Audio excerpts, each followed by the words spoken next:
Alright, what's up guys? Welcome to another Is It Worth Buying video. In today's video, I'll be talking on the game Deadzone Rogue. Now, here's the thing.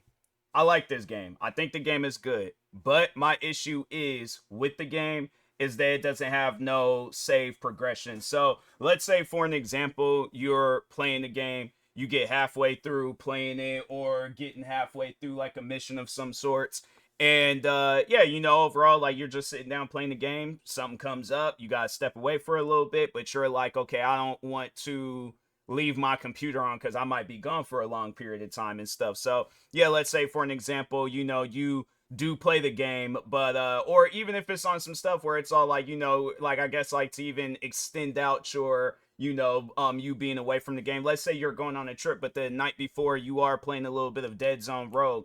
They don't have no way possible of you saving the game. So when you leave, you have to start all over. You can't, like, leave off where, I guess, like, you was last like, or start off where you last left off at. You have to just pretty much start the thing all over.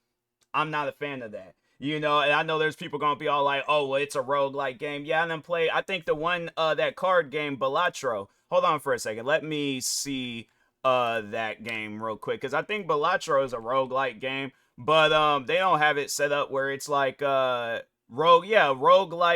deck builder and stuff. So yeah, it's a roguelike game, and they have it where when you exit out that game, you can like start where you last left off at. So I'm like, why could they not do the same thing? And so the thing is this, like, I did look it up to see, like, maybe in future updates they might add it. And so I kind of was going through the discussion thing and seeing other people were talking about it. So I'm like, okay, I know I'm not the only one. Because it's like, that's the one thing I don't like about, like, just, I guess, like, fans of a video game, where if there's an idea for a video game, and there's nothing wrong with having that idea, but you have to understand that it's like there's going to be people out there that are playing this game for the first time. You're so used to playing all these other different games where it's like, okay, there's a save option. You can come back to the game later on. Yeah, let's say if you're going to be away for a week, 2 weeks, 3 weeks, and you can't sit there and just be playing, because what they're expecting you for the what to do with this game is for you to just be playing it nonstop. People ain't got that type of time. I got 24 hours in a day, and I'm like, you best believe I'm gonna spend 24 hours tending to other things and not just sit down playing it. That's how a video game addiction gets built up. So, like, yeah, I guess if you do have a video game addiction, then a game like this is right up your alley. But if you're just a normal gamer like myself, then it's like, yeah, bro, it's like you ain't gonna just be sitting down playing the games nonstop for hours.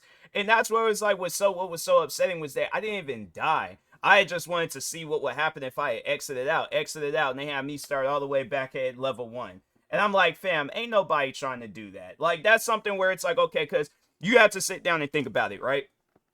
How long was the or like overall, just how, like, let me just look that up real quick, because I don't know how long it took for them to develop this game, but how long does it take to develop a video game? Most modern PC or console games take from 3 to 5 years to complete, whereas a mobile game can be developed in a few months. The length of development is influenced by a number of factors such as genre, scale, development platform, and number of assets. So let's see, FPS video game, like, how long would it take to do that? The development time for FPS game can vary widely depending on factors such as complexity of level design, AI behavior, multiplayer features, and graphical fidelity. A small scale FPS might take around 1 to 2 years, while large and more ambitious projects can take 3 years or more. So let's say for an example, because yeah, so overall it ain't gonna be like you can develop this game all in just one sitting. Like, it's gonna take time to develop this game. Now imagine if you're using Unreal Engine, right? Hey, you develop this game, but you're like, dang, I'm tired. Like, let me just go ahead and, just go to sleep. You turn off your computer, you exit out of Unreal Engine, but it doesn't have a save option. So every time when you go back and try to develop this video game, you got to start all over. And that's the thing where I'm like, people got to sit down and think of stuff like that rather than, oh, let me just sit down and argue with this TMossBoss guy and be trying to explain to him what a roguelike game is. I know what a roguelike game is, but at the same time, I also know that it would be a lot easier for a gamer to just be like, okay, I would find myself putting more hours into this game having it where I can play it in sessions rather than just having one big giant session. And I'm like, fam, no, that's not gonna make me want to sit down and continue playing a game if I gotta put all these hours into one session. I'm like, there's like, and that's something that the developer needs to understand, that just like how you and everybody else in the world, we got lives to tend to. There's probably parents that are playing this game where it's like, so what am I supposed to do? Oh, let me try to see how long I could go with playing this game. But yeah, forget my kids' dance recital. Forget, taking them to the dentist's office. Forget all these other things. I got to continuously keep playing Deadzone Rogue until I die, pretty much, in the game and stuff. So, and I'm like, and I don't know how long, because I know the thing is this, I was progressing.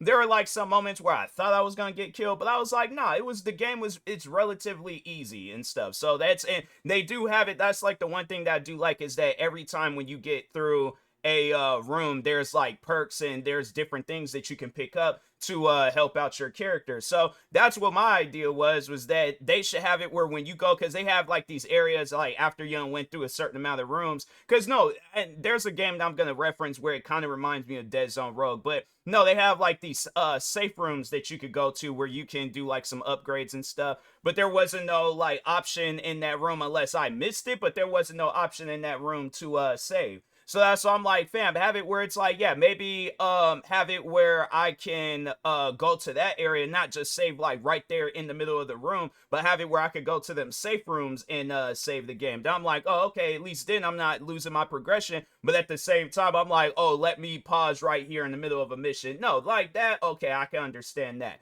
But yeah, the safe areas, like, yeah, they should have it where you should be able to save there. But one game that I can think of where it reminds me of Deadzone Rogue is this the Division 2. They have something like this where you're going through like a bunch of different floors, and they don't even have it where it's like no progression, like you get stronger and stronger as you go throughout the floors and stuff. No, it's just like one level just throughout the whole thing and stuff. But they do have it where at least then you can save like on certain floors and stuff. So yeah, you'll have to get through like 2-3 floors maybe, but you can save on some floors, or they'll just let like, all right, whatever floor you was last on, well or that you last completed, we'll have it where it's like you start there and then you'll just have to work your way back up and things. Why can the game not be like that? So I'm saying, I'm like, that's something where I'm like, to the developers, if you, my thing is this, it's not like I'm the only one that's talking about this. There's other people talking about this, that you guys need to have some sort of save option for the missions and stuff. There's other people asking about this. You have to add that in the game. It shouldn't be on no stuff. This, and the thing is, this, the developers, it kind of reminded me of, when getting off topic of gaming, but I remember when my Spotify account had got hacked. Now, follow me with this story. My Spotify account got hacked. And there was days where I would be on like the bus, like either heading to work or like heading home from work. I'm just trying to like, just be just relaxing on the bus, listening to my music. All of a sudden, some random music starts playing. And it ain't even music that I can understand. It's music in a foreign language. And so I contacted Spotify support, and I'm like, hey, do you think it would be a wise idea for the next update, rather than like adding stuff that doesn't even really matter? I'm like, but no, like, add things in there or add like a security option where there's like a step verification where, a code is sent to me when I sign in and stuff. They sent me a link to, it was some like forum thing or whatever, but they sent me a link to this thing all like, oh, well, if you sign this petition, it gets like, I think it was like 500 signatures, then we'll add that in the next update. You guys have some sort of data breach going on where people's accounts can get hacked, and you're gonna send me, rather than just coming out and doing this update, you're sending me a link to a petition. So no, that's what the developer behind this game, what they're kind of on, where it's like, oh, you maybe if more people ask or talk about it, like I guess how they were talking about the offline mode, and I didn't even know that the game didn't have an offline mode, but they were all like, no, like, because I guess a lot of people were asking about that, like, or talking about that the game should have an offline mode. And I don't know what's up with developers doing that. They're all like, oh, let's just make it where the game is online only, even if people are just playing the game, because I played the game by myself. So, but I'm thinking to myself, I'm like, fam, why does it take an army of people to vote for something to be added into the game? Fam, my thing is this, if I'm an indie developer and I come out with a video game and there's key things that are missing, like, let's say I come out with a racing game and people are like, hey, like, let's just say it's just one person that asked about it, and they're all like, hey, and they're like, yeah, let's say it's like 500 people that bought my game, but one person asked for a like weather option, like hey, it should have it where it could be like an overcast, or it's raining, or thunderstorms can happen and stuff in the middle of the game, and things like lightnings can strike like all like areas of the track and stuff. I'm like, I can work on that. I've never done that before. But if my thing is this, if I know how to change the weather, like if I know how to do that stuff, then I'm like, okay, cool, I'm gonna add that in the game. But I'm not gonna be all like, oh well, if you guys want that, then you'll have to sign this petition. Fam, that's the thing, nobody's not trying to. If I just paid $20 for a video, because I think this game, hold on for a second, I think this game costs like I think it is $20, but it doesn't cost it. Yeah, it's $19.99. So like after tax and stuff, it's 20 or so dollars. But anyways, but it's like, yeah, a person's not trying to spend no 20 or so dollars on a video game to have it where now I got sign petitions and do all this other extra stuff just so I can have a better experience with the game. I'm like, fam, you took my $20. I'm like, just add stuff into the game. It's like, that's like going into a restaurant and they're all like, oh, if you want to have some salt on your fries, you'll have to sign this petition. I'm walking out that restaurant. I'm like, I'm not signing no petition. I'm like, fam, just give me the salt shaker or something and let me add the salt myself. But I'm saying, like, it's just one of those things where it's just, you know, with video games, I'm like, look, you have to understand that there are going to be people that want like a particular experience with the game. Now, I'm not trying to take away the original experience for people that do like whatever it is. I guess like, yeah, maybe have it where there's a difficulty settings where it's like, okay, it's easy, but overall it's like but yeah, there's still like the OG Deadzone Rogue where it's like, okay, there ain't no save option, there ain't none of that. So if you want to, you know, continuously play the game until you die, cool. But if you want to have it where you can save, all right, cool, that's fine too. But it's like, even if it ain't even on some difficulty settings and there's just that save option, but it's like you don't need to save or whatever, it's like you could just I guess walk right past the save thing or turn auto save off. And that could even be a thing too, like when you go into the safe room, it could just have like a auto save thing that happen. I don't know how long, I wonder how long will it take to develop an auto. So how long does it take to develop an auto save feature in a video game? Searching. Developing autosave feature in a video game can take anywhere from a few days to a week. So it doesn't even to a few weeks. So it doesn't even take that long to add that stuff. And the game's been out since April 29th and it's May 2nd. I'm like, fam, look, my thing is this, all right? Stuff like that got to be added into the game. You know, when I play games and games ain't got save features or auto save features, I'm thinking to myself, is it 2025 or is it 2005? It's crazy to me when you can look back at games from like 20 years ago and it has an auto save, difficulty settings, offline mode, all that stuff. Like things that we ask for today. But then it's like we're looking at games and games are trying to change into something that nobody even asked for. And I'm like, fam, look, you know, it's like, I'm not trying to disrespect. Like, I will gladly play this game again in the future, but you gotta add a save feature. I'm like, it's one of those things where I done played one too many video games that do have save features, whether it's a roguelike game or all-around rogue or whatever, and it's the most difficult game of all time, they even got save options. So I'm saying, bro, it's one of those things. Maybe we just hold on for a second. Let me just look it up. Roguelike, action roguelike, all right, roguelike. Let's just see what roguelike games exist. Elden Ring. I'm pretty sure Elden Ring got a save option.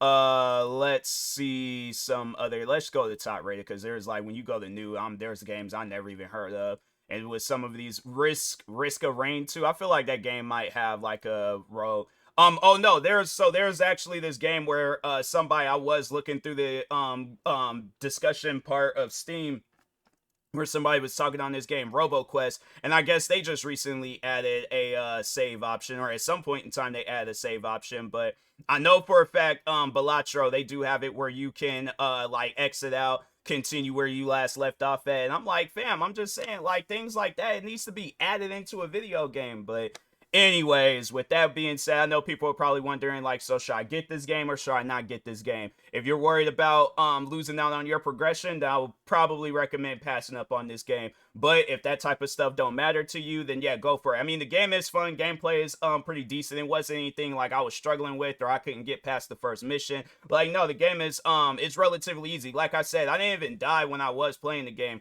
I had just exited out to see what would happen, and then yeah, I ended up losing out on my progression. They had me start all over, and I'm like, bro, I ain't even trying, like, talking about like my character died, and I'm like, I exited out. There's a difference between exiting out, taking a break. I'm saying, like, do you, my thing is this, just thinking of some other examples, do you see it where athletes are just playing like all like the minutes that, like, you know, so like let's say it takes like, yeah, like 3-4 hours to play a whole session of a basketball game. Do you see them playing them like all them hours or however many minutes, like just how however long it takes? They're even playing during halftime, all right? They get no breaks, they're just playing nonstop. Have you ever seen a basketball player do that? No. Have you ever seen a football player just play nonstop in a just in a whole football session game? Soccer, baseball, you name anything out there, people take breaks. So I'm saying, it's like, yeah, it's like you can, people could say, oh, the safe rooms is the break area. No, I'm saying that the game needs a save option so I could take a break from the game, not just take a break in a little small room and stuff. And I'm not trying to have it where it's like, oh, I just leave the game on. I'm like, I just think that's the thing though with developers, where they're like, they're trying to have it where people put as many hours as they possibly can into a game. And I'm like, fam, if you want people to do that, you have to do things that's like gonna have it where people are enjoying the game. But having it where it's like I gotta start all over every time I play this game, nah, bruh. There ain't nothing in this world where it's like, you know, yeah, I guess like if you don't save or whatever, but it's like everything got a save option. I'm like, I'm pretty sure when a writer is writing a book, movie script, whatever, and they using their computer and they like, oh, you gotta finish this. Yeah, I guess there's some people out there where they just write it out nonstop. But I'm like, there's gonna be just them like just regular people that's gonna need a break and stuff. So, but anyways, with that being said, I will talk to y'all later. Thank you guys for watching. Like, subscribe if you're new to the channel, and peace.